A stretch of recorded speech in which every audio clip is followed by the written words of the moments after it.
ಎಲ್ಲೋ ನಮಸ್ಕಾರ. ಇವತ್ತಿನ ಅಪ್ಡೇಟ್ಗೆ ಸ್ವಾಗತ ಸುಸ್ವಾಗತ ಅನ್ಬೋದು. ಏನಪ್ಪ ಇದೆ ಅಪ್ಡೇಟು ಅಂತ ಹಲವಾರು ವಿದ್ಯಾರ್ಥಿಗಳು ಕೇಳ್ಬೋದು. ಈಗ UG CET ನಡೆದಿದೆ. ಅದರಲ್ಲಿ ನಿಮಗೆ ಕಾಣೋದಾದರೆ 52 ಕ್ವಶನ್ಗಳಿಗೆ ಗ್ರೇಸ್ ಮಾರ್ಕ್ಸು ಕೊಡಬೇಕು ಅಂತ ವಿದ್ಯಾರ್ಥಿಗಳು ಮತ್ತು ಅವರ ಪೋಷಕರು ಒತ್ತಾಯ ಮಾಡ್ತಾ ಇದ್ದಾರೆ. ಈಗ ಸದ್ಯಕ್ಕೆ KE ಮಂಡಳಿಯವರು ಈಗ ತಿಳಿಸಿರೋದೇನು ಅಂದರೆ, ಈ ಗ್ರೇಸ್ ಮಾರ್ಕ್ಸ್ ಕುರಿತು ಸದ್ಯಕ್ಕೆ ನಾವು ಒಂದು ಕಮಿಟಿನ ನೇಮಕ ಮಾಡ್ತೀವಿ. ಆ ಕಮಿಟಿ ಕೂಲಂಕುಷವಾಗಿ ಎಲ್ಲ ನೋಡಿ ನಿಮಗೆ ಗ್ರೇಸ್ ಮಾರ್ಕ್ಸ್ ಎಷ್ಟಕ್ಕೆ ಕೊಡಬೇಕು ಅಂತ ಡಿಸೈಡ್ ಮಾಡ್ತಾರೆ ಅಂತ ಹೇಳಿದ್ದಾರೆ. ಈಗ ಸದ್ಯಕ್ಕೆ ವಿದ್ಯಾರ್ಥಿಗಳು ನೀವು ಕಾಯಬೇಕಾಗಿರೋದು ಏನು ಅಂದರೆ, ಆ ಕಮಿಟಿ ಏನು ರಿಪೋರ್ಟ್ ಕೊಡುತ್ತೋ ಅದ್ರ ಮೇಲೆ ಡಿಪೆಂಡ್ ಆಗುತ್ತೆ ಎಷ್ಟು ಗ್ರೇಸ್ ಮಾರ್ಕ್ಸ್ ಕೊಡ್ತಾರೆ ಅಂತ.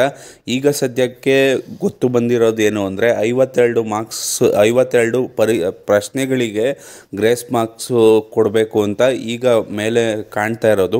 ಈಗ ಸದ್ಯಕ್ಕೆ ಇಷ್ಟು ಮಾಹಿತಿಯಾಗಿತ್ತು. ಚಾನಲ್ನ ಸಬ್ಸ್ಕ್ರೈಬ್ ಮಾಡ್ಕೊಳ್ಳಿ, ಬೆಲ್ ಐಕಾನ್ ಹಿಟ್ ಮಾಡಿ. ಧನ್ಯವಾದಗಳು. ವಿಡಿಯೋ ನೋಡಿದ್ದಕ್ಕಾಗಿ ಶೇರ್ ಮಾಡ್ತಾ